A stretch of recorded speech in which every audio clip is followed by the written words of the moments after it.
Hi friends, welcome to Theerthana's vlog. இன்றைக்கி நம்ம vlogல ஒரு அடை தோசை ரெசிபி தான் பார்க்க போகிறோம். இது நான் நைட்டே சோக் பண்ணி வச்சுருக்கிறேன். இதுக்கு மெஷர்மெண்ட் சொல்கிறேன். இந்த கிளாஸில் ஒரு கிளாஸ் பச்சரிசி இல்லைன்னா இட்லி அரிசி சோக் பண்ணியிருக்கோம். அதுக்கப்புறம் அரை கிளாஸ் உளுத்தம் பருப்பு, அரை கிளாஸ் துவரம் பருப்பு, அரை கிளாஸ் கடலைப்பருப்பு, இது எல்லாத்தையும் நம்ம ஊற வச்சுருக்குறோங்க. அதுக்கப்புறம் நைட்டு ஃபுல்லாக இது ஊறிடுச்சுங்க. இல்லைனா 2 hours ஊறினா கூட போதும். இட்லி அரிசி யூஸ் பண்ணலாம், அப்படி இல்லைன்னா பச்சரிசி யூஸ் பண்ணலாங்க.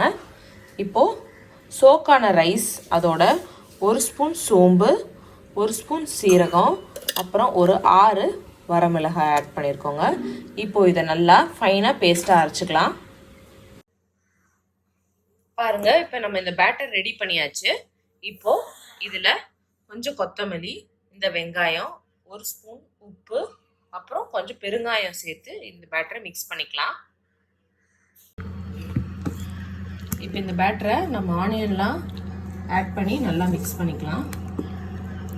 இதில் நான் க்ரீன் சில்லிஸ் எதுவும் ஆட் பண்ணல, ஏன்னா நம்ம அரைக்கும் போதே கொஞ்சம் வரமிளகா சேர்த்து அரைச்சிருக்கிறோம்.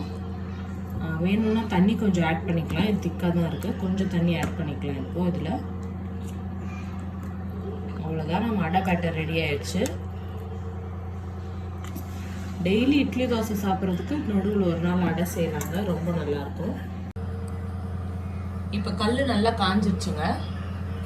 இப்போ நம்ம ஒரு அடை தோசை ஊற்றிடலாம்.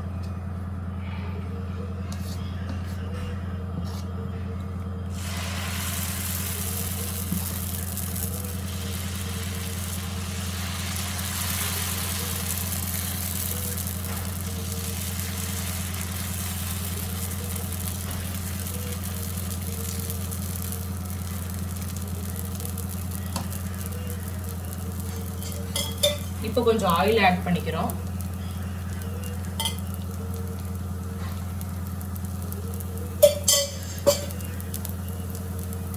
இது நல்லா வேகட்டுங்க.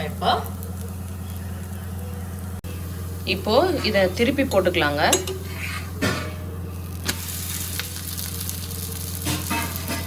ரெண்டு சைடும் குக் ஆகட்டும் நல்லா.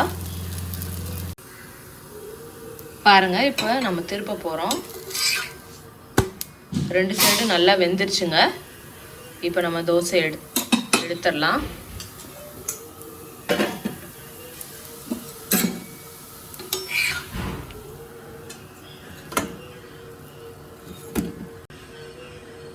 பாருங்க, நம்ம அடை தோசை சூப்பராக ரெடி ஆயிடுச்சு. உங்களுக்கு என் ரெசிபி பிடிச்சிருந்தா மறக்காமல் லைக் பண்ணுங்கள், ஷேர் பண்ணுங்கள், சப்ஸ்கிரைப் பண்ணுங்கள். பாய்.